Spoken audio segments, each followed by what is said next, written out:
Okay, more news coming in. UN peacekeeping force has been deployed along Lebanon's southern border.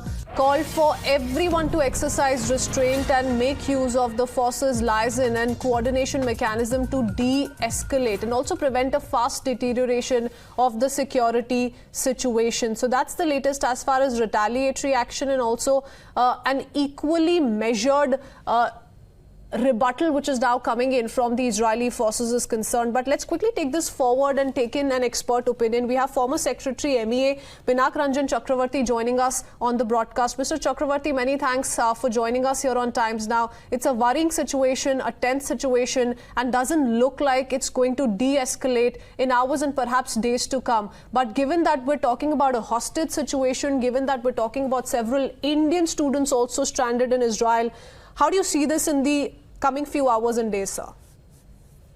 Well, I think this is going to carry on for quite some time. And since you have seen the reaction from some of the Arab and Muslim countries, and including the organizations like Hezbollah and others, that they are going to carry on with this fight for some time, till they get exhausted, basically, because the Israeli military force will be much stronger. And they will cause enough, enormous damage to obviously to Gaza and to southern Lebanon. But then the question is, this was many people are saying that this was just waiting to happen. Now, why do I say that? Because I think there has been a growing tension between the Palestinians and the Israelis over the last several months.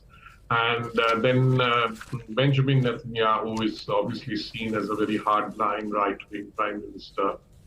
He needs the support of the hardline right-wing Jewish community and some of those parties. So his policies have been hardline, and this reaction has built up over.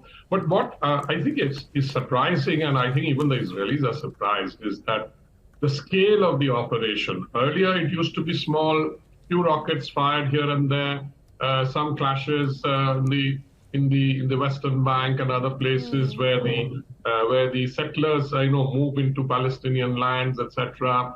But what I'm trying to say is that that this is a much bigger kind of But how did it go unchecked, Mr. Chakravarti, in your opinion? Because there have been experts who we've spoken to the last few hours who say, the Israeli surveillance mechanism, in a sense, is unmatched.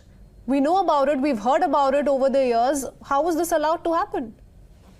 Well, nothing is perfect, I mean, while they may be very good, but obviously they missed something, and it was a holiday, harking back to the Yom Kippur War 50 years ago, when the Israelis were at home celebrating a festival. This was also a very similar kind of day.